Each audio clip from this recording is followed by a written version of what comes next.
भारत और जापान की दोस्ती चीन को खटक रही है, लेकिन जो मुल्क भारत की बदौलत बना और बढ़ा, वो हमें ही ब्लैकमेल करने की कोशिश कर रहा है। इस मुल्क का नाम है बांग्लादेश। बांग्लादेश पाकिस्तानी इस्लामिक नेटो में शामिल होने के संकेत दे रहा है। बांग्लादेश के विदेश मामलों के सलाहकार हुमायूं कबीर ने एक इंटरव्यू में कहा, हम मक्का समझौते के सदस्यों के साथ रक्षा और आर्थिक क्षेत्र में सहयोग बढ़ाने के लिए सकारात्मक सोच रखते हैं। अगर बांग्लादेश के हितों का ख्याल रखा जाए तो हम पाकिस्तान, सऊदी अरब और तुर्की के साथ मक्का समझौते का चौथा सदस्य बन सकते हैं। अगर गौर से देखा जाए तो ढाका से यह बयान अचानक सामने नहीं आया है, इसकी तैयारी पहले से जारी थी। अब बस सुन्नी इस्लामिक नेटो से जुड़ने के संकेत दिए जा रहे हैं। बांग्लादेश की तैयारी समझने के लिए आपको सिर्फ 6 महीने पुरानी तारिक रहमान सरकार की क्रोनोलॉजी देखनी चाहिए। बांग्लादेशी सत्ता की कुर्सी संभालने के फौरन बाद तारिक रहमान ने तुर्की से नजदीकियां बढ़ानी शुरू कर दी। जून 2026 में तुर्की के विदेश मंत्री बांग्लादेश आए थे। इस यात्रा में दोनों देशों ने ड्रोन खरीदने पर बातचीत की थी। ड्रोन्स के साथ साथ टैंक, बख्तरबंद वाहनों और हवाई रक्षा प्रणाली खरीदने पर भी सहमति बनी थी। तारिक रहमान की सरकार आते ही पाकिस्तान ने बांग्लादेशी वायुसेना की ट्रेनिंग में सहयोग शुरू कर दिया था।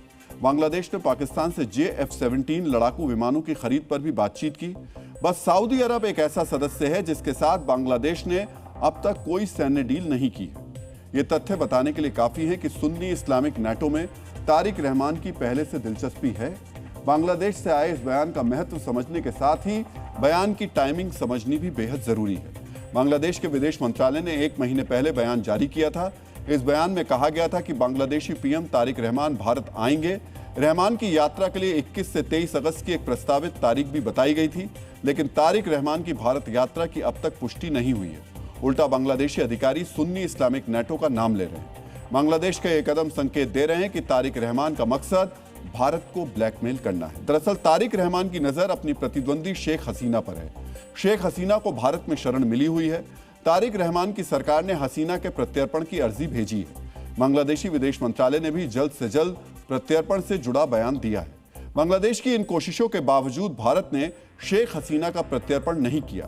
भारत का स्टैंड यही रहा है कि शेख हसीना राजनीतिक शरणार्थी हैं। इसी वजह से भारत को ब्लैकमेल करने के लिए सुन्नी इस्लामिक नेटो का नाम लिया जा रहा है। भारत सरकार बॉर्डर पर सुरक्षा भी पुख्ता कर रही है ताकि घुसपैठियों से निजात मिल सके। इन तैयारियों से जुड़ी जानकारियां आज केंद्रीय गृह मंत्री अमित शाह ने भी साझा की। 45 दिन के भीतर ही 1129 एकड़ भूमि जो हम 2014 से मांगते थे, हमें मिलती नहीं थी, बीएसएफ और एसएसबी के लिए 1129 एकड़ भूमि शुभेंदु जी ने दे दिया। जब तक घुसपैठ नहीं रोकती, ना पश्चिम बंगाल सुरक्षित रह सकता है, ना भारत सुरक्षित रह सकता है।